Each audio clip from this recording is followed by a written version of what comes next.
Hello lovely language learners, it's Mork Sensei back with another video about political science, part of a short introductory series in simplified English for non-native speakers. In the previous video, we learned that political science is the process of deciding who gets what, when, and how. Today, we're going to have a look at power. Not this power.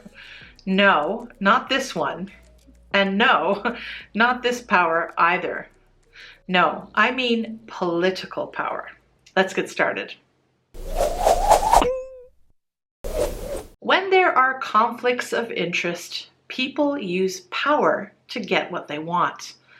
Political scientist Stephen Lukes has identified 3 dimensions or parts or facets of power. In this video, we will analyze his 3 dimensions of power and think about how power functions in politics. The first dimension of power is coercion or coercive power.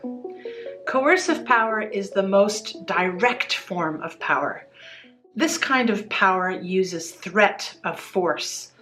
Coercive power may or may not be constitutional and lawful, but coercive power is able to force people to obey. The military or police is an obvious example of coercive power. For example, we can imagine that Mr. Suzuki is a senior member of the Prefectural Assembly in Japan. He wants to budget 500 million yen to build a trash incinerator in a small town because his friend, Mr. Ono, is the president of a company that makes trash incinerators. An incinerator, by the way, is a machine that burns garbage. Some of them are not very environmentally friendly. Ms. Kobayashi is a junior member of the assembly and lives in a small town. She opposes the trash incinerator because it will cause pollution. Mr. Suzuki tells her that if she does not vote for the budget, he will not support her in the next election. If Ms. Kobayashi votes for the trash incinerator because of Mr. Suzuki's threat, then Mr. Suzuki has coercive power. Another dimension of power is called manipulation or manipulative power. This is the most effective form of political power. In fact, political manipulation is so effective because the public doesn't notice it. People do not realize that they are being manipulated. Propaganda is one of the most effective forms of manipulative power. For example, King of Country A says to his poor citizens, "Our economy is bad because Country B is attacking us." The citizens believe that Country B is causing the bad economy.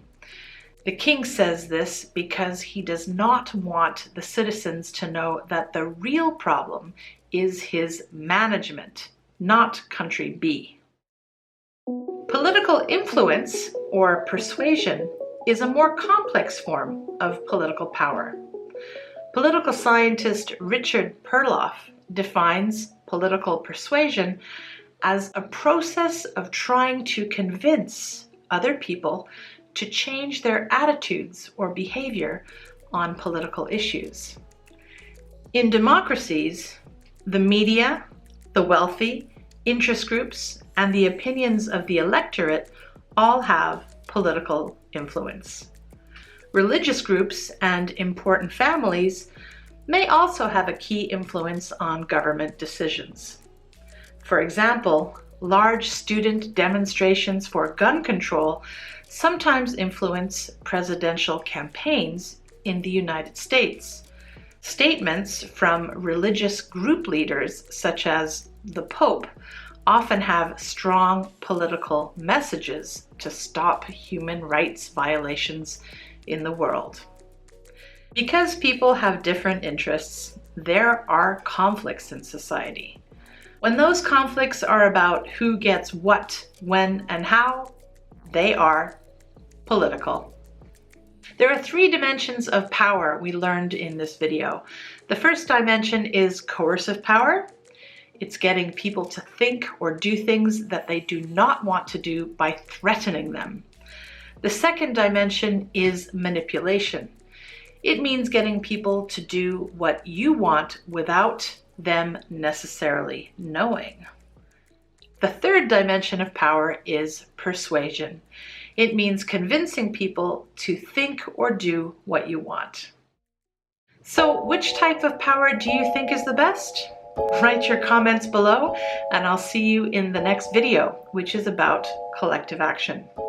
Mork Sensei, signing out. Mwah.